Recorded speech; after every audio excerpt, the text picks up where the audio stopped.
Hola a todos. Hoy vamos a sumergirnos en un análisis fascinante sobre una de las transformaciones más radicales que hemos visto en el sistema escolar, la evolución del rol del educador diferencial en Chile. Vamos a abarcar casi 3 décadas, desde 1990 hasta 2017. Y vaya que ha sido un viaje lleno de baches y fricciones. Hablamos de un profesional que pasó de ser visto casi como un diagnosticador clínico, encerrado en una oficina, a convertirse en el verdadero motor de la inclusión en nuestras escuelas. Y esto nos lleva a una pregunta central, una que realmente debemos hacernos. ¿Cuál es el verdadero rol de un educador diferencial hoy en día? Es una duda que nos obliga a mirar mucho más allá de las leyes o los decretos en papel, y a enfocarnos en la identidad de personas que día a día se enfrentan a una sociedad que pide a gritos una equidad real en las aulas. Para entender este recorrido tenemos una hoja de ruta súper clara. Empezaremos con el modelo biomédico tradicional, pasaremos por los hitos de integración, el gran debate entre integración e inclusión, la barrera que supuso el decreto 170, la llegada del DUA y finalmente la nueva identidad docente. Empecemos entonces con el primer punto, el enfoque del modelo biomédico tradicional. Imagínense esto. Entre los años 40 y la década de los 60, la educación especial estaba dominada por la medicina y la psicología, no por la pedagogía. Era el reinado del modelo biomédico. Básicamente el trabajo del educador era arreglar al estudiante. Sí, tal como suena. Se operaba con una mentalidad 100% clínica. Todo giraba en torno a diagnosticar un déficit, clasificarlo y tratar de curar esa patología. ¿El resultado? Pues una segregación tremenda, donde estos estudiantes terminaban en escuelas totalmente separadas. Pasemos a la sección 2. Los grandes hitos en el camino hacia la integración escolar. Llegamos a la década de los 90. Empujada por movimientos de todo el mundo, surge una reforma masiva buscando equidad. Y aquí vemos cómo se construye una verdadera escalera de leyes. En 1990, el Decreto 490 da el vamos a los programas de integración. Luego, en el 94, la Ley 19.984 impulsa la integración social. Y para el 98, el Decreto 1 formaliza las famosas aulas de recursos. Fue una ráfaga de normas que abrieron las puertas de los colegios regulares. Pero, seamos honestos, en la práctica, muchos estudiantes seguían confinados en esas salas de recursos, aprendiendo al margen de sus compañeros. Lo que nos lleva directamente a nuestra sección 3, el choque entre integración e inclusión. Aquí hay un debate teórico fascinante. Integración e inclusión pueden sonar parecido, pero son mundos completamente distintos. Piénsenlo así. La integración le dice al estudiante: puedes entrar, pero tú te tienes que adaptar a nosotros, dejándolo en un grupito separado. La inclusión verdadera, por el contrario, dice: nosotros cambiamos el entorno para ti. Exige que todo el sistema se transforme para que todos interactúen como iguales.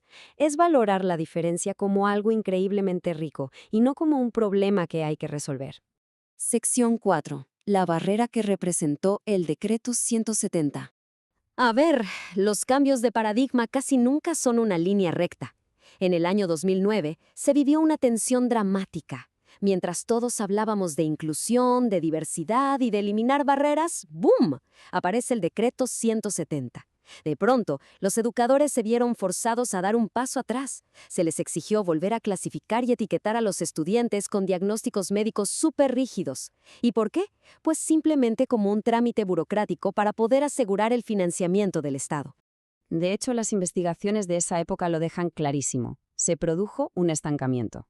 Fue una contradicción tremenda entre los hermosos ideales de la educación inclusiva y unas políticas que te obligaban a clasificar a los niños.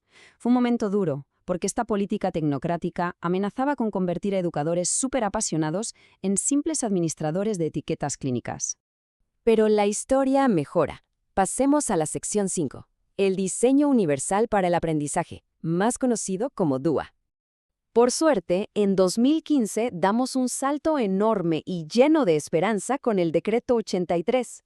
Aquí entra la neurociencia a la sala de clases con el DUA. Este modelo tiene 3 pilares. El primero son las redes afectivas del cerebro, o sea, el porqué del aprendizaje. La idea es que el educador estimule estas áreas para motivar de múltiples formas, logrando enganchar el interés real de cada estudiante según lo que le apasiona. El segundo pilar son las redes de reconocimiento, que vendrían siendo el qué estamos aprendiendo. Y esto es vital. Los profesores ahora deben flexibilizar cómo presentan la información. Ya no sirve solo hablar o escribir en la pizarra. Hay que ofrecer opciones visuales, auditivas, cosas que se puedan tocar. La meta es que absolutamente todos en el aula puedan percibir y entender sin importar sus diferencias físicas o neurológicas. Y el tercer pilar son las redes estratégicas, el cómo se aprende. Esto rompe con una idea súper anticuada, la prueba estandarizada única. Los estudiantes deben tener múltiples canales y formas de expresar lo que saben y de hacer sus tareas. Hay que respetar que cada quien tiene capacidades y ritmos distintos. Entonces, cuando unes estas tres cosas, múltiples formas de representación, de expresión y de implicación, te das cuenta del verdadero superpoder del DUA.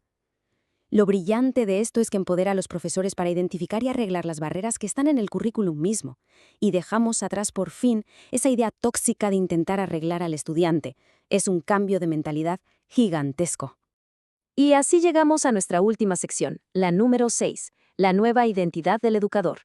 Después de sobrevivir a décadas de un vaivén constante de leyes, ¿en qué se ha convertido el educador diferencial hoy?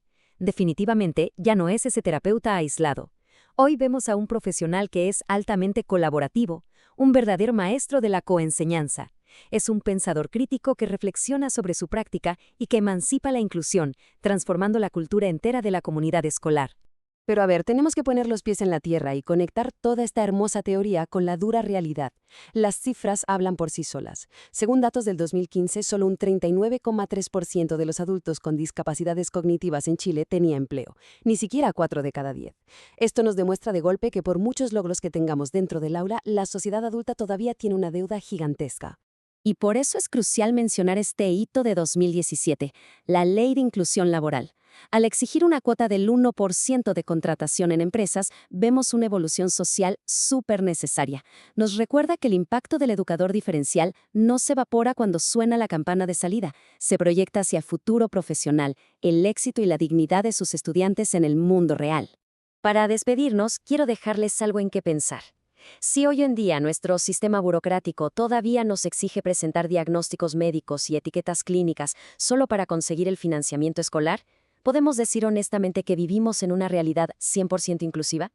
Es una fricción constante, ¿verdad?, entre cumplir con el papeleo administrativo y lograr una conexión humana real.